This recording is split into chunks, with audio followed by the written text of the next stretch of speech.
E aí, nação, no programa ESPN Brasil, você vai ver a análise completa do jogo Flamengo 0, Cruzeiro 0.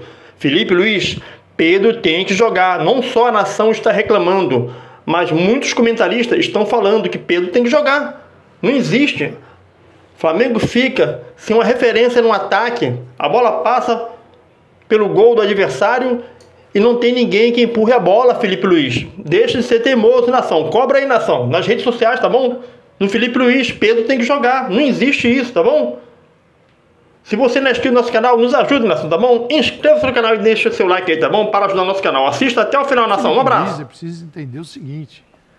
Ele dirige uma potência na América do Sul. Ele é muito bom, mas ele ainda é um treinador que está numa etapa inferior a muitos treinadores, que você aprende muito com as suas experiências. Todos nós. Todos nós. Não há quem não aprenda com as experiências do dia a dia. Por mais que conheça determinada área, assunto, tema, na prática ou na teoria, é o dia a dia que te diz muita coisa. E o Felipe Luiz está se desenvolvendo. Então é preciso entender isso também. O Felipe Luiz é um treinador que a gente enxerga uma qualidade enorme, mas é o início da carreira dele. Ele era jogador até outro dia. Fez um ano agora. O início da carreira. Então, muitas coisas ele vai aprender em jogos assim. Então tem que tirar o Felipe Luiz? Não. Apenas é preciso entender o estágio, o tamanho de cada um. Exato. E nesse caso, o Leonardo Jardim, ele é enorme. Exatamente. É que ele está só um ano, né? Acabou de completar um ano, você falou no Flamengo. Só que a coisa já foi tão intensa. O Flamengo teve a identificação com o torcedor, que há muito não acontecia com outros treinadores. Teve título logo de cara de Copa do Brasil, teve título, tem tanto peso título carioca, mas ganhou, né? Colocou mais um troféu lá. Já vinha de título na base, título importante, mundial, inclusive. Supercopa do Brasil também. Supercopa do Brasil também, enfim, tudo o cara vai disputando, ele vai levando. E acho que pela primeira vez em muito tempo, o torcedor criou essa confiança realmente no treinador, num nível que parece que as pessoas esquecem que ele começou outro dia. Então isso vai acontecer. E aí eu quero entrar no papo da oscilação, que você já puxou aí, né? Não é uma oscilação. Que o Fábio, deixa eu até registrar um fã de esporte, que está no YouTube com a gente. Primeiro tempo contra o Estudiantes, segundo tempo contra o Corinthians. Isso. Mas aí o primeiro tempo contra o Corinthians... Foram os momentos de brilho. Isso, nesse período. Nesse recorte, exato. Esse recorte. Desde só pra... Na Argentina, né? Sim. Zero. Exato, né? Zero. Você estava lá. Só para registrar aqui a participação do Fábio aqui, o Fábio falou assim, o Flamengo quase caiu na Libertadores, está fora da Copa do Brasil, venceu o Corinthians ali no detalhe e, né, ele está lembrando desse recorte que a gente está discutindo aqui. Vou separar. Vai lá, separa. Eu acho que o jogo de hoje, o jogo da Libertadores estão num pacote parecido, mas diferente do pacote da Copa do Brasil. E esses dois não tem nada a ver com o jogo contra o Corinthians. Tá. Explica isso aí, vamos lá. Vamos lá.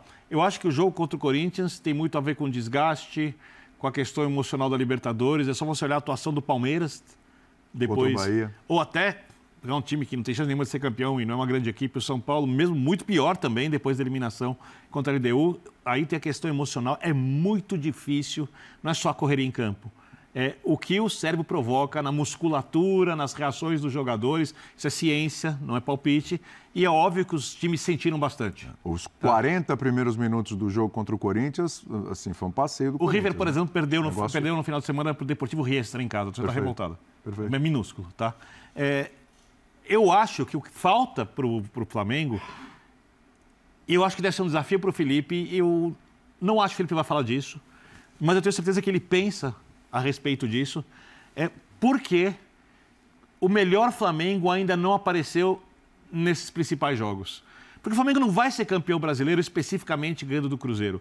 O Flamengo vai ser campeão brasileiro porque o Flamengo é mais forte, geralmente, contra quase todos os outros adversários. E ele tem mais imposição contra 17, 16 equipes do Campeonato Brasileiro do que tem o Cruzeiro. Tanto é que ele é líder. Está na disputa pelo título. Ele é líder. Ou até do que o Palmeiras, que tem uma formação principal que está girando muito em torno de 2 jogadores, com variações, mas a gente não sabe como vai lidar quando acumularem ainda mais os jogos, quando tiver, por exemplo, que tirar um Vitor Roque ou um Flaco Lopes, e o Flamengo tem os jogadores para substituir seus principais atletas.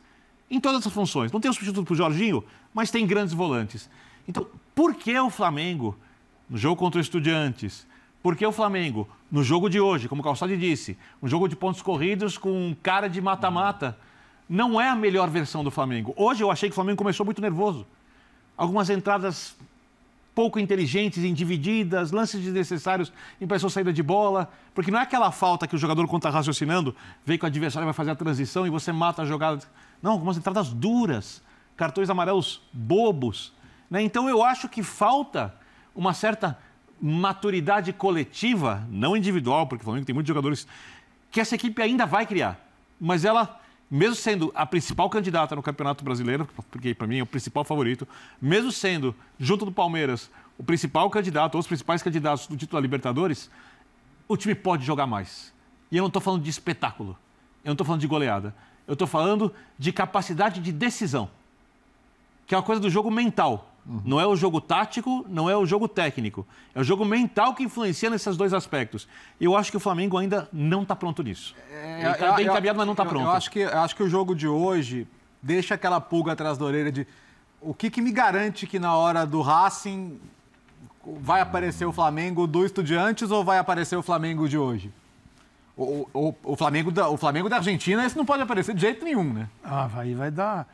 A chance da raça é enorme. Eu esperava o Flamengo superior em relação a agosto, julho. Obviamente superior em setembro, porque você já deu mais... E deu indícios dessa Saúl superioridade. está inserido com a parceria enorme com o Jorginho. Arrascaeta, você tem Carrascal neste momento participando mais, encorpando a equipe, entrando numa situação... para o lado direito, ele usava ali o Luiz Araújo, usava o Plata, agora ele tem um meia. Então é diferente, você tem um jogador mais agressivo para o fundo do campo, Samuel Lino, de um lado, e atrás dele um lateral, que é um lateral que boa parte do jogo atua no meio de campo. Você pega o Alexandro hoje, eu olhava para ele, estava no meio de campo, até olha como a preocupação foi enorme para encorpar o meio de campo. Até o lateral, que é um lateral que fica mais preso aos zagueiros para dar sustentação, e o Varela tem aparecido mais, né, num lado em que o Varela pode subir, porque o jogador à frente dele vem jogar por dentro. Então você tem o corredor para o lateral. O Alexandro tem o Samuel Lino espetado, então ele pode sustentar o meio de campo. Então é um time que tem, na ideia geral, um equilíbrio.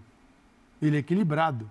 Ele tem dos dois zagueiros, mais um lateral que protege, porque o primeiro volante dele também é um volante que sai para jogar, que é o Jorginho. Então você tem que equilibrar um pouco isso. Tecnicamente, o melhor jogador do time. Não, é um ótimo jogador. Mas eu esperava uma evolução, né? E setembro chegou, ele sofreu muito nos Jogos da Libertadores, demais. E tudo bem, teve o primeiro no Maracanã.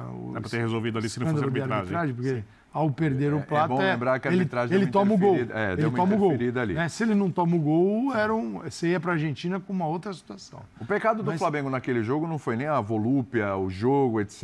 O problema do Flamengo naquele jogo foi, claro, que a arbitragem interferiu, mas o Flamengo já poderia ter feito golear, né? Independentemente da arbitragem. O que é preciso questionar, e o Biner falou sobre isso, por que você inicia uma partida brilhantemente, que o Estudiantes estava apavorado. Exatamente. Perdidinho. Porque Perdidinho em campo. Não dava tempo Parecia que ia ser uma de goleada. reter a bola para, por um segundo, analisar a situação e pensar. Vinha alguém, tomava. Sim. Alguém tomava. Então, por que isso aparece num primeiro tempo e desaparece do jogo todas as outras partidas? Nem contra o Corinthians foi assim. O Corinthians, no segundo tempo, claro que no momento que o Corinthians começa a usar o banco, sendo que os titulares já estão com os reservas, já estão misturados aos reservas, você usa o banco, a tendência é ter mais fôlego, mas tecnicamente não mudar grande coisa. Já o Flamengo, na hora que usa o banco, vem com a tropa de choque, que é sacanagem. Então, quando você pega um time assim, faz muita diferença.